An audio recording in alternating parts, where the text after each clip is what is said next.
नमस्ते। Beyond headlines में आपका स्वागत है।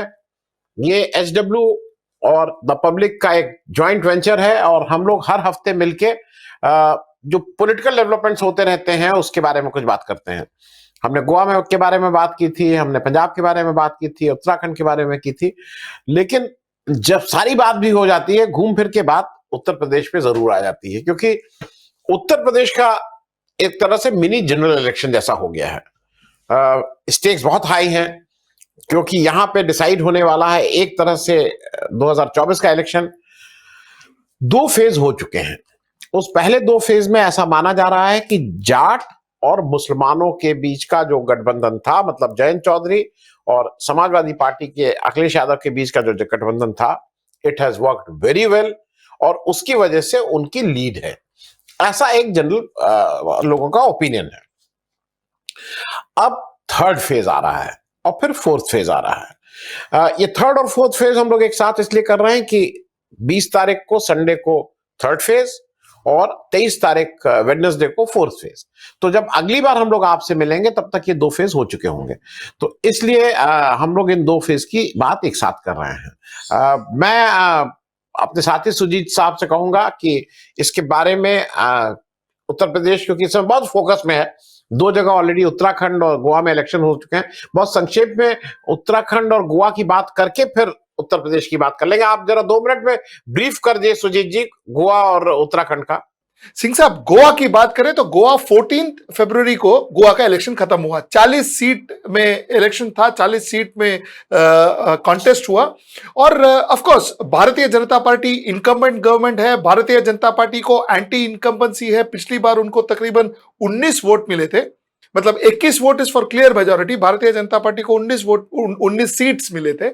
Indian national Congress couldn't do that well, but इस बार जो है देयर इज एंटी इनकम्बेंसी, ये तो क्लियर है। बट इस बार it is not just Congress और भारतीय जनता पार्टी, इसके बीच अब आप आ गया है, इसके बीच अब तृणमूल कांग्रेस आया है, इसके बीच कांग्रेस भी है। तो अभी क्या हुआ है कि वोट जो है, सीट्स जो है वो बढ़ गया है, ऑपोजिशन सीट जो है बढ़ गया है। और एक डिफरेंस ये है सिंह साहब, डिफरेंस उत्तर प्रदेश का और गोवा का डिफरेंस ये है कि उत्तर प्रदेश में वोटर्स बहुत कैटेगोरिकली वोट दे रहे हैं। मतलब जैसे कि हमने बहुत सारे हमारे प्रोग्राम से बताया कि भाई उत्तर प्रदेश में इधर आप बीजेपी को वोट दोगे या अगर आप एंटी बीजेपी हो तो आप सपा को वोट दोगे।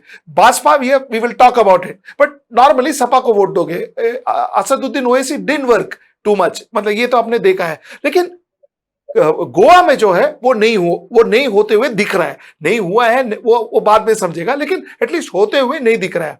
सो 14 फरवरी को गोवा का इलेक्शन खत्म हुआ। अच्छा, 14 फरवरी को उत्तराखंड का भी इलेक्शन खत्म हुआ, क्योंकि उत्तराखंड में 70 सीट्स हैं। 70 में से पिछली बार 50 सीट्स जो है वो भारतीय जनता पार्टी का था, 10 सीट्स कांग्रेस का था। बट जो उत्तराखंड का डिफरेंस ये है सिंह साहब, द इंटरेस्टिंग पार्ट जो है उत्तराखंड का ये है कि ओपिनियन पोल्स जो है वो बीजेपी को बहुत इंपेटस दिया था। Most of the opinion polls ने ये बोला था कि उत्तराखंड में बीजेपी का गवर्नमेंट वापस आएगा। बट जो ऑन ग्राउंड रियलिटी है, जो हमको जो इंफॉर्मेशन मिल रही है उत्तराखंड से, वो ये है कि शायद कांग्रेस इस बार गवर्नमेंट बना पाएगी। अच्छा, ये एक अंदाज है, ये these are revelation, so I mean nobody is going to bet on that, but एक जनरल अंडरस्टैंडिंग ये है कि कांग्रेस शायद उत्तराखंड में गवर्नमेंट बना पाएगी, बिकॉज जो एंटी इनकम्बेंसी है भारतीय जनता पार्टी के अगेंस्ट, ये ओपिनियन पोल इतने बराबर से गेज नहीं कर पाई, इतने बराबर से उसका आकलन नहीं लगा पाई। तो कांग्रेस का ये एक शायद एक चांसेस है कि कांग्रेस ये 70 सीट्स में इस बार 35 सीट्स 40 सीट से ज्यादा कांग्रेस को शायद मिल सके, but that is yet to be seen. So ये है उत्तराखंड और गोवा की बात। 14 फरवरी वैलेंटाइंस डे में उनका वोटिंग हुआ था। ये है उत्तराखंड और कांग्रेस की बात। अब चलते हैं वापस उत्तर प्रदेश की तरफ। उत्तर प्रदेश की तरफ अगर चले तो थर्ड फेज में 59 सीट्स है और 16 डिस्ट्रिक्ट्स हैं। फोर्थ फेज में 59 सीट्स है और 9 डिस्ट्रिक्ट्स है। और थर्ड फेज में there are divisions like Aligarh, Agra, Kanpur, Jhansi, Chitrakoot and Dham. तो सिंह साहब, क्वेश्चन हियर इज कि कहां, मतलब कैसे दिख रहा है आपको? फर्स्ट फेज सेकंड फेज लोग बोलते हैं कि एसपी ने काफी अच्छा किया है। अब थर्ड फेज फोर्थ फेज लोग बोलते हैं कि दिस इज ऑलरेडी बीजेपी गढ़। तो आपको अभी कैसे दिख रहा है? ये मैं इसको जरा थोड़ा और दर्शकों को समझाने की दृष्टि से अभी हम लोग थर्ड की एक बार बात करेंगे and then will talk of fourth. तो पहले थर्ड की बात कर लें। थर्ड फेज में जैसा आपने बताया कि 16 जिले हैं, उन 16 जिले में ये थोड़ा कॉकटेल, मैं इसको बोल रहा हूं कॉकटेल, मैं इसलिए बोल रहा हूं कि इसमें 5 जो डिस्ट्रिक्ट्स हैं वो वेस्टर्न यूपी के हैं, इसमें 5 डिस्ट्रिक्ट्स जो हैं वो बुंदेलखंड के हैं, और बुंदेलखंड में टोटल 13 ही सीट्स आ रही हैं और हैं जो फोर्थ फेज में आएंगे, और इसमें 6 डिस्ट्रिक्ट्स जो हैं वो अवध जो बोलते हैं, सेंट्रल यूपी कह लें, कुछ लोग उसको अवध बोलते हैं, अवध वाले हैं। सो आई विल टेक इट, ये एक तरह से कॉकटेल है, और मैं कॉकटेल जब बोल रहा हूं तो इसका पूरे का बिहेवियर इन 3 डिवीजन का काफी एक दूसरे से अलग अलग है। जैसे बुंदेलखंड का एक अपना ट्रीटमेंट है, अपने ढंग से वो वोट करेगा, ये जो अवध है वो अपने ढंग से करेगा, जो वेस्टर्न यूपी है वो अपने ढंग से करेगा, ये एक इशू आएगा कहीं ना कहीं। अब जब हैविंग सेड दैट, जो मेन मुद्दा यहां पे है जिसको आप कह रहे हैं कि बीजेपी का स्ट्रांग होल्ड, सही बात है, 59 में बीजेपी के पास इस समय 49 सीट्स हैं, सपा के पास 8 हैं, और बीएसपी के पास 1 और कांग्रेस के पास 1।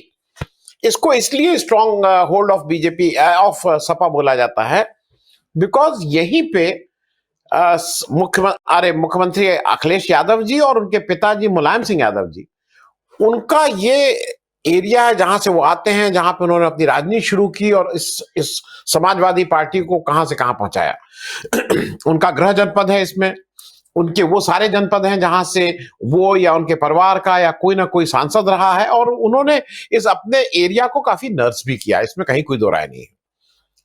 2017 में कुछ ऐसा हुआ कि वो एकदम से यहां से मतलब बहुत कम सीट मिली थी।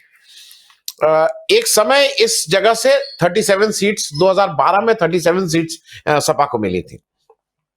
नाउ ये वो जगह है जहां पे मैं ये कहूंगा कि Akhilesh is on his own. यहां पे अखिलेश ऑन हिज ओन जब मैं बोल रहा हूं, वेस्टर्न यूपी की बात कर रहे थे तो जाट और मुस्लिम की बात थी। अब जब आगे आप बढ़ेंगे, 5th 6th 7th फेज में आएंगे, तो वहां पे आपको ईस्टर्न यूपी में आप एंटर कर रहे होंगे, आपको मुस्लिम का एक होगा, फिर आपको अदर ओबीसीज में जैसे ओम प्रकाश राजभर का सपोर्ट मिलेगा, कृष्णा पटेल जी की अपना दल वाला सपोर्ट मिलेगा, आपको महान दल का सपोर्ट मिलेगा, आपको वो एक आपके पक्ष में काम करते रहेंगे। लेकिन दिस इज वन फेज जहां पे ऐसा माना जाता है कि 16 में से 9 जिलों में यादव डोमिनेंस है, मतलब यादव डिसाइडिंग फैक्टर है कि यादव उससे जिता भी सकते हैं और हरा भी सकते हैं। पिछले चुनाव में जो खराब होने का एक बड़ा कारण, 2 बड़े कारण थे। एक बड़ा कारण यह था कि मुलायम सिंह यादव जी के अपने घर में बहुत लड़ाई थी, शिवपाल यादव कहीं और थे, वो इस उनका पूरा ध्यान ये था कि मैं कैसे सपा को हराऊं, उनको हराने के चक्कर में थे। दूसरा, एक कहीं ना कहीं ऐसा लगा था पिछले इलेक्शन में, लोगों को भी ये लगा था कि 12 से 17 के बीच जब सरकार चली थी कि ये केवल यादवों की पार्टी रह गई है, यादव और मुस्लिम, और खास करके यादवों की। तो जो बाकी बैकवर्ड कास्ट थे, जैसे इस कंस्टिट्यूंसी में शाक के बहुत इंपॉर्टेंट होते हैं, ये सब लोगों को कहीं ना कहीं ऐसा लगा था कि हम लोग इग्नोर किए जा रहे हैं, तो उन्होंने इनका साथ छोड़ा था समाजवादी पार्टी का, जो इनके साथ रहते थे ट्रेडिशनली, और ये भाजपा में जाके वोट दे दिए थे। इस बार ऐसा हुआ है कि अखिलेश यादव ने टिकट बांटते समय एक मैच्योरिटी का परिचय दिया है। उन्होंने मुस्लिम्स और यादवों को टिकट कम दिए हैं। मैं जब कम बोल रहा हूं तो ये नहीं किया है कि उनके रिप्रेजेंटेशन के आधार पे तो ठीक दिए हैं, लेकिन पहले ऐसा कहा जाता था कि 85-90 मतलब 80-90 टिकट एक एक समुदाय को मिलते थे पास्ट में, उसको स्केल डाउन किया है, उनके रिप्रेजेंटेशन के हिसाब से किया है, तो वो अकोमोडेट करते हुए दिखाई दे रहे हैं दूसरी कास्ट को भी। और दूसरा, अखिलेश यादव ने अपने आसपास, पिछली बार ये था ना कि शिवपाल यादव भाई कुछ टिकट वो तय करेंगे 2012 में, कुछ मुलायम सिंह जी करेंगे, कुछ अमर सिंह जी करेंगे, कुछ आजम खान करेंगे, वो 4.5 चीफ मिनिस्टर बोले जाते थे ना कि 4 सुपर चीफ मिनिस्टर और ये आधे चीफ मिनिस्टर। जब ये आए थे तो ऐसी बात थी कि मुलायम सिंह यादव जी, शिवपाल, अमर सिंह और आजम खान के बाद ये आधे चीफ मिनिस्टर हैं, इस तरह की बात थी। इस बार टोटल कमान इनके हाथ में है, टिकट डिस्ट्रीब्यूशन इन्होंने अपने हिसाब से किया है। तो वो भी इन्होंने एक ध्यान और रखा है कि इनके अगल बगल अगर आप देखिए तो इनके अगल बगल बहुत यादव आपको नहीं दिखाई दे रहे हैं, इनके अगल बगल बहुत मुस्लिम नहीं दिखाई दे रहे हैं। ये मुसलमानों का कुछ भी हो रहा है, हिजाब पे इतना हुआ है, ये रिएक्ट ही नहीं कर रहे हैं, क्योंकि he has understood the game. BJP चाहती है रिएक्ट करें, but he is not react. तो मेरे हिसाब से थर्ड फेज अकेला एक ऐसा फेज जहां पे Akhilesh Yadav on his own अपने घर पे, अपने ग्राउंड टर्फ पे अपने आप उनको बैटिंग करनी है। उनके पास वो जो जाट, मुस्लिम, ये जो एक सपोर्ट रहेगा, थोड़ा बहुत तो जहां जहां है वो करेंगे, लेकिन इस तरह का कोई बड़ा सपोर्ट नहीं है। वो आर यू सेइंग दैट मतलब जो अब तक का जो वेव है, जो वो वेव क्या वो डिसरप्ट हो सकता है क्या? 120 seat, I mean straight question sir, 120 seat और जरूरत है क्या? 120 सीट ये बाकी चारों फेसों में क्या इनको मिल सकता है? सपा का नहीं, बिल्कुल, मैं 4 नहीं 5 फेज अभी है। 5 फेज है, सॉरी। मुझे सिर्फ एक चीज ये लगती है कि बहुत से लोगों को यह है कि जो एक अपस्विंग है सपा की, वो कहीं उनकी होम टर्फ पे आके वो अपस्विंग कहीं प्लेटो में, मतलब वो बराबर पे ना छूटे। जैसे अभी तक, अब हालांकि ये सब गेसवर्क है एक तरह से, वो तो 10 मार्च को ही पता लगेगा, पर हम सब लोगों को ऐसा लग रहा है कि गठबंधन is far ahead in first 2 phases. Third phase में कुछ लोगों का अपना अपना ओपिनियन है, कुछ लोग कह रहे हैं कि नहीं इतना आगे रहेगा, कुछ लोग कह रहे हैं इतना पीछे रहेगा। लेकिन वी मस्ट रिमेंबर, ये वो सारी जगहें हैं, मैनपुरी, मुलायम सिंह यादव वहीं से एमपी हैं, कन्नौज, मतलब इनके घर की बिल्कुल होम सीट्स हैं। अब इसमें एक जगह आता है, वो आता है बुंदेलखंड, जिसको बार बार ये कहा जाता है, ऐसा बोला जाता है कि बुंदेलखंड में पिछली बार 19 आउट ऑफ 19 था, इस वाले फेज में 13 सीटें हैं, तो 13 आउट ऑफ 13 था, सपा को कुछ नहीं मिला था। वहां पे एक बड़ा फैक्टर बसपा भी है, और वो थोड़ा अभी एक, क्योंकि वो एक थोड़ा मुश्किल है, लोगों का अपना अपना उसके प्रति वो है।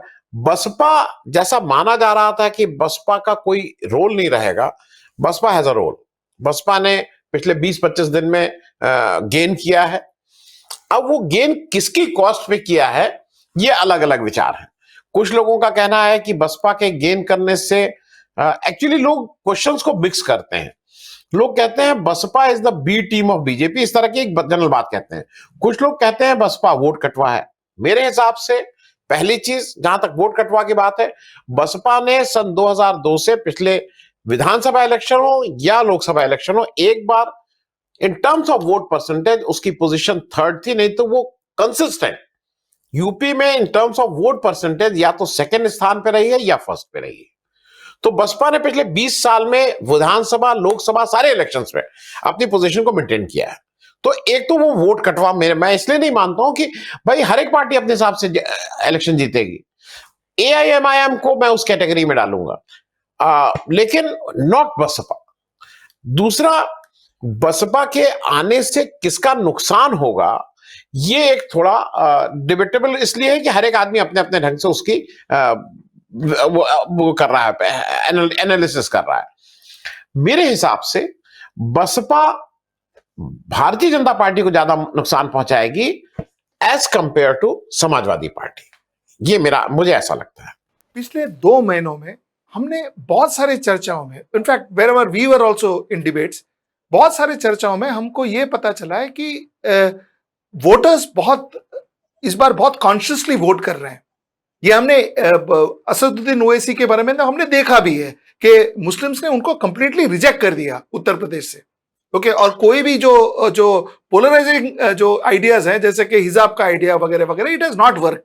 ओके, उनको रिजेक्ट ही कर दिया।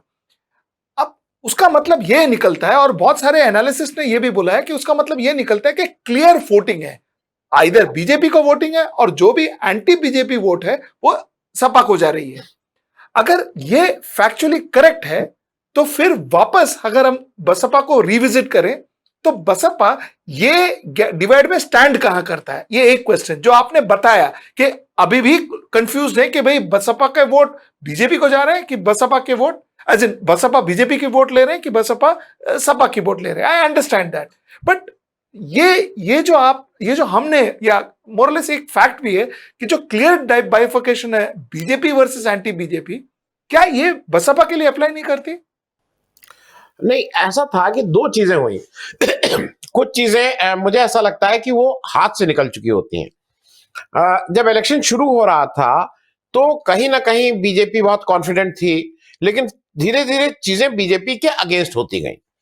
जब अगेंस्ट होती गई तो वो जो भी लोग गुस्सा थे, वो चाहे कोरोना मिसमैनेजमेंट हो, छुट्टा जानवर हो, किसान आंदोलन हो, या वॉट एवर इज द महंगाई, बेरोजगारी, नंबर ऑफ थिंग्स, उसका किसको वोट दें, ये वाला एक फैक्टर था। और उस समय कहीं पे दो लोग नजर आ रहे थे। माहौल बनाने का काम, इसमें कहीं कोई दो राय नहीं है। मैंने पहले भी कहा है आपके शो में कि माहौल बनाने का काम प्रियंका गांधी ने बहुत पहले से शुरू कर दिया था। अखिलेश यादव उस समय निकले नहीं थे, तो एक एंटी बीजेपी माहौल प्रियंका गांधी ठीक से बना रही थी। लेकिन जब अखिलेश यादव ने अपने जो गठबंधन थे और उसको उन्होंने स्टिच कर लिया ठीक से, जयंत चौधरी से, ओम प्रकाश राजभर से, और जब वो इलेक्शन से कुछ दिन पहले निकले तो वो एक विजिबल फेस थे जहां पे एंटी बीजेपी वोट या जो एंटी इनकम्बेंसी थी, चाहे स्टेट गवर्नमेंट की हो चाहे सेंट्रल गवर्नमेंट की हो, वो सबको लग रहा था कि भाई समाजवादी पार्टी है जहां पे हम वोट दे सकते हैं। उस समय बीएसपी वॉज नॉट विजिबल। कुछ लोग ये मान रहे थे कि नहीं इन्होंने छोड़ दिया है, इलेक्शन में निकलेंगे नहीं। अच्छा, वो एक बीएसपी की वो एडवांटेज है, डिसएडवांटेज दोनों है। बीएसपी अपना मैनिफेस्टो नहीं रिलीज करती है। बीएसपी के आप ऑफिस में कभी प्रेस कॉन्फ्रेंस, जब बहन जी मायावती जी का मन होगा तो प्रेस कॉन्फ्रेंस कर लेंगी, आप वैसे जाके बाइट नहीं ले सकते हैं, they are inaccessible, things like that. तो वो it was also working somewhere कि भाई अगर मैं बीजेपी से गुस्सा हूं तो मैं किसको वोट दूं। तो मेरे पास चॉइस ले दे के आ रही थी अखिलेश यादव की। इस बीच एक चीज अच्छी क्या हुई अखिलेश यादव के पक्ष में, कि जो यादव वोटर था जो बहुत वोकल होता है पहले, वो इस बार वोकल नहीं था। दूसरा, मुस्लिम वोकल नहीं थे, और एक जैसे रिजॉल्व कर लिए थे कि हम वोट तो इनके पीछे देंगे but we will not be vocal, और हमें इररिस्पेक्टिव कि हमारे कम उम्मीदवार हैं, ज्यादा उम्मीदवार हैं, या कुछ भी कहें, हमारा वोट है। तो अखिलेश यादव का एक वो कंसोलिडेशन हो गया वहां पे जो भी। अच्छा, मैं हरदम कई शोज में बोल रहा हूं, टर्निंग पॉइंट आम जन के लिए स्वामी प्रसाद मौर्य का बीजेपी से त्याग पत्र देना हुआ। That was the turning point, वो मैं बार बार कहता हूं। और उसको जब बीजेपी ने को लगा कि मैं इसके अगेंस्ट में क्या लाऊं, तो उन्होंने उसके अगेंस्ट अपर्णा यादव को ज्वाइन कराया। No, Swami Prasad Maurya is a old hand. वो मतलब बसपा की ट्रेनिंग, बीकेडी की बसपा की ट्रेनिंग, फिर सपा फिर भाजपा की ट्रेनिंग, उनको पुराना आदमी है। अब उनका जो डैमेज है वो अपर्णा यादव पूरा नहीं कर सकती हैं। तो मुझे ऐसा लगा कि यहां पे चूंकि Akhilesh Yadav was present, by the time Mayawati ji game में आई तब तक गेम काफी आगे निकल चुका था। वो काफी उनके, तो वो अपनी सीट पे तो ठीक करेंगी, लेकिन एज एन ऑल्टरनेटिव उन्होंने अपने को पेश ही नहीं किया था। अगर मैं समझ पा रहा हूं तो ये है कि बसपा का जो वोट बेस है वो बसपा का वोट बेस बसपा को ही जाएगा। Is that what you are trying to tell me? Yes yes yes. नहीं, मैं जस्ट एक ऐड कर दूं, बसपा का वोट बेस बसपा को जाएगा, जो कभी भी कम नहीं हुआ। एक और इंटरेस्टिंग आपको, मतलब you will, it is a very interesting figure जो नेक्स्ट वाले में आपको मैं अन्य जब फेज 4 में आएंगे तो ज्यादा, अब हम लोग कहिए तो फेज 4 के बारे में भी थोड़ा मैं आपको बता दूं, क्योंकि सर फेज 4 में जाने से पहले मुझे एक नॉन पॉलिटिकल क्वेश्चन है सर। ये छुट्टा जानवर का हमारे यहाँ मुंबई में या हमारे यहाँ ये इसका मतलब हमको इतना, जो ग्रेविटी ऑफ द सिचुएशन है ये हमको इतना नहीं समझ में आ रहा है। तो क्या इसमें आप 2 minute, can you spend 2 minutes on this? हाँ, मैं बता दे रहा हूं। ऐसा है कि पहले देखिए, पहले ये जो जानवर थे, जानवर बेसिकली गाय बोलते थे लोग, गाय या बैल या वो जो अनप्रोडक्टिव हो जाते थे। और चूंकि ये देशी गाय की नस्ल की जो गाय होती हैं ये बहुत कम दूध देती हैं और बहुत जल्दी अनप्रोडक्टिव हो जाती हैं, तो इनको जो कोई बोलता नहीं था, no one used to say that, but everyone was knowing कि ये कहां जा रही हैं, इनका इनका मतलब ये खत्म कैसे हो, नहीं सबको पता है।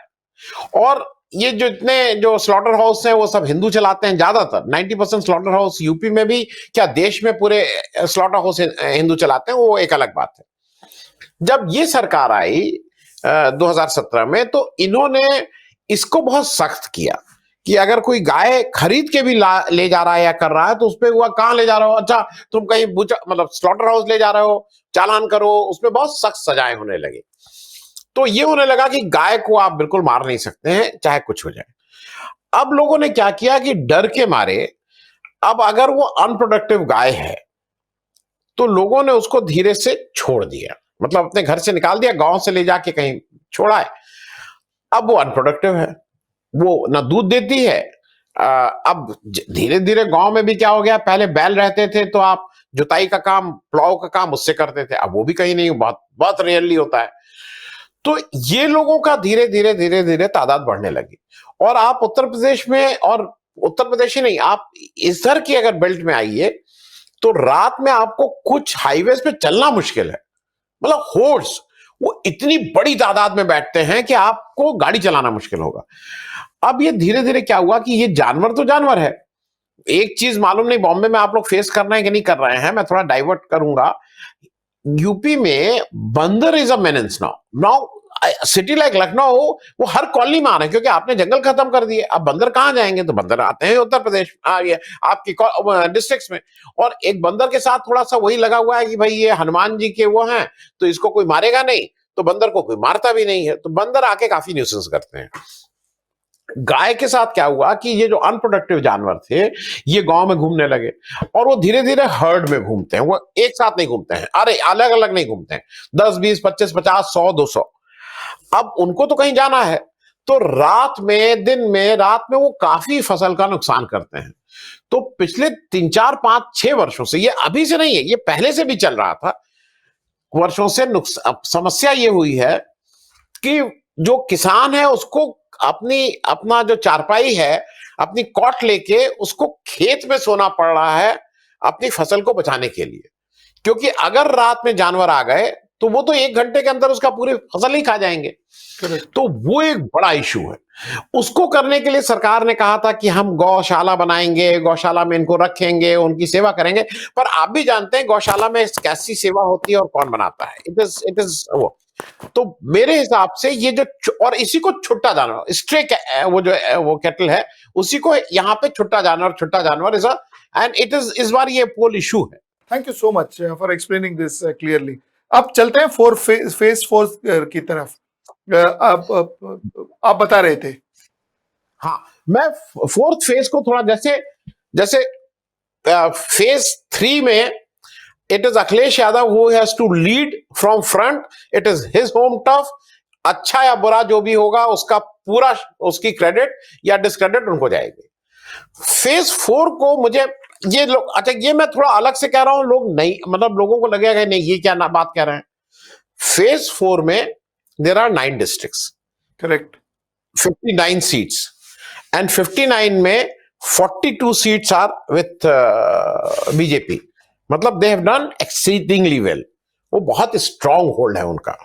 और अगर इस सारे फेज को आप जोड़ लीजिए, थर्ड एंड फोर्थ, तो you are ending up with about 233 seats out of 403, 233 seats हो जाएंगी। मोर और लेस इलेक्शन आपका एक रास्ते चल चुका होगा। It is very difficult for the जो पीछे लैग बिहाइंड कर रहा होगा उसको कवर अप करने का, बहुत आसान नहीं होगा। तो ये डिसाइसिव दोनों फेजेस हैं, थर्ड एंड फोर्थ।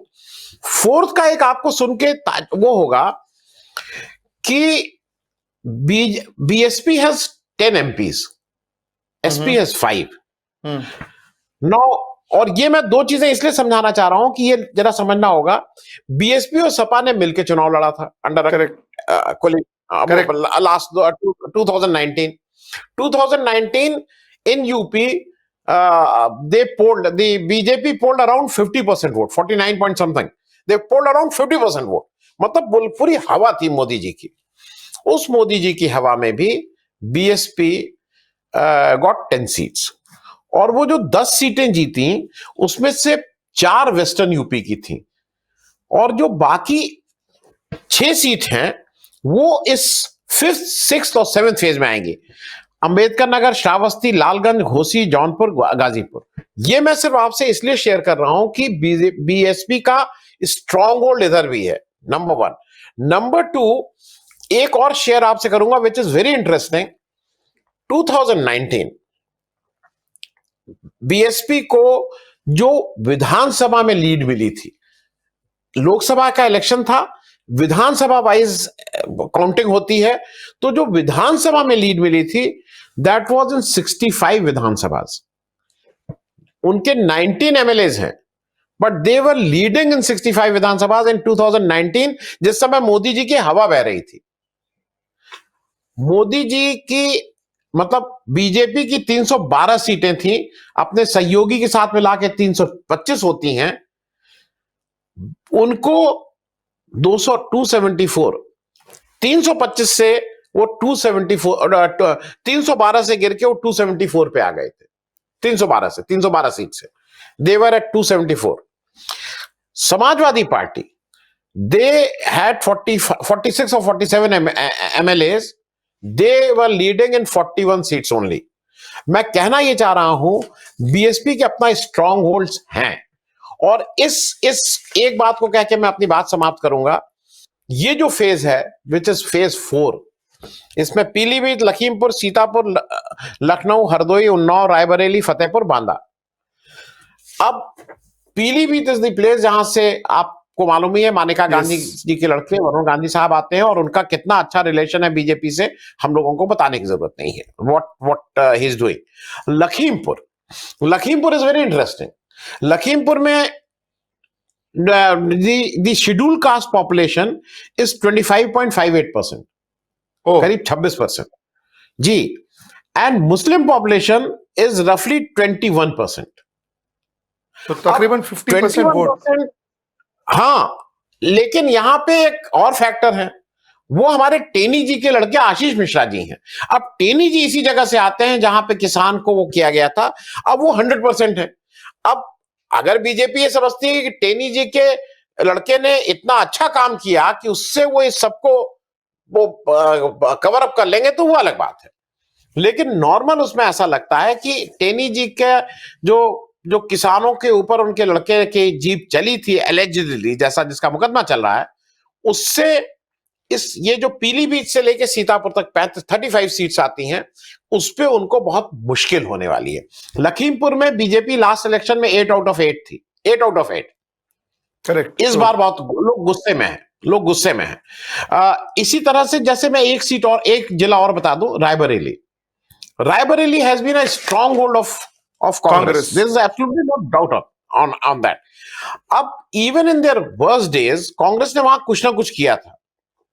जो पिछला election, last election, Congress BJP had 3 seats out of 6, Congress had 2। इस बार आप मतलब खराब से खराब स्थिति में भी जो भी आप कहिए, कांग्रेस का बीजेपी रायबरेली एक गढ़ रहा है, और वहां पे बीजेपी को उनसे लड़ना पड़ेगा। मैं एक और लास्ट बस फिगर एक आपको बता दूं, there are out of these 9 districts, there are 4 districts जहां पे शेड्यूल कास्ट पॉपुलेशन इज 30 और more than 30। There are 2 districts जहां शेड्यूल कास्ट पॉपुलेशन इज 25 और मोर देन 25। तो मेरा ये कहना है कि ये वो जगह है जो मेरे हिसाब से जो बीएसपी का स्ट्रॉन्ग होल्ड है, और यहां पे शायद जैसे Akhilesh Yadav has to prove himself in 3rd phase. अगर बीएसपी को ये लगता है कि वो भी एक कंटेंडर है, तो BSP has to prove themselves in this 4th phase, because इसके बाद जब आप आएंगे तो थोड़ी मिक्स पॉपुलेशन शुरू हो जाएगी। फिर वो सब बराबर रहेंगे, कौन वो राजभर उधर हैं, निषाद इधर हैं, पटेल उधर हैं, तो वो थोड़ा मिक्स हो जाएगा, मुस्लिम्स आ जाएंगे प्ले में। यादव जैसे इस 4th फेज में उतने यादव उतने नहीं हैं, फिर यादव आने लगेंगे ईस्टर्न यूपी में, all this thing will start happening, that is fourth phase I am talking. मेरा लास्ट क्वेश्चन ये होगा कि बीएसपी, सिंह साहब, आप आर यू श्योर बीएसपी अभी भी शेड्यूल कास्ट, शेड्यूल ट्राइब को रिप्रेजेंट कर रही है? क्योंकि बिकॉज बीएसपी का तो डीएनए है वो चेंज होते दिख रहा है। It is Mishra who is heading BSP और absolutely no doubt on that, but for from the point of view of a BSP voter, उनका लीडर तो वो लीडरशिप उनको कहीं मायावती में ही दिखती है, तो वो उनको नहीं छोड़ना है भाई। I am not talking of the Brahmins, I am talking of the schedule caste voter. वो अपने लीडर किसको देखें? आज बीजेपी की सबसे बड़ी समस्या ये हो रही है कि ब्राह्मण्स जो हैं उनको कोई लीडरशिप नहीं दिख रही है बीजेपी में कि भाई Correct. ये मेरा लीडर है और इसके साथ हम इसके साथ अलाइन हो। शेड्यूल कास्ट को अपने लीडर के तौर पे मायावती बिल्कुल वहां पे स्टैब्लिश्ड दिखती हैं। हालांकि मायावती जी कितना निकलती हैं नहीं निकलती हैं वो एक अलग इशू है, लेकिन अभी तक पिछले में एज आई टोल्ड यू 2002 से 2022 के बीच के इलेक्शन में जो शेड्यूल कास्ट हैं वो मायावती जी को उन्होंने कभी भी वो नहीं किया, उनको ठीक से वोट दिया है। मतलब even in 2019 she got the second largest vote in UP. So to conclude, Singh साहब, कैन वी से दैट आगे वाले जो 5 फेसेस लेफ्ट हैं, 5 फेसेस में हम ज्यादा बीएसपी का रोल देखेंगे, हम ज्यादा भारतीय जनता पार्टी का रोल देखेंगे? Can we conclude our discussion with that? I am talking of especially phase 4 and उसके बाद मेरा कहना सिर्फ यह है कि बीएसपी फैक्टर होगा, वो गेम किसका खराब करेगा इस पे डिबेट हो सकती है। इस पे मेरा हो सकता है मैं कहूं कि वो सपा का करेगा खराब, आप कहिए नहीं वो बीजेपी, लेकिन बीएसपी को रूल आउट आप नहीं कर सकते। Correct, so that is how we can conclude this. Singh साहब, thank you so much for this discussion. हम वापस मिलते हैं नेक्स्ट संडे आगे के इलेक्शन रिजल्ट्स के लिए, आगे के इलेक्शन फेसेस के लिए। तब तक के लिए थैंक यू सो मच, नमस्कार। Thank you.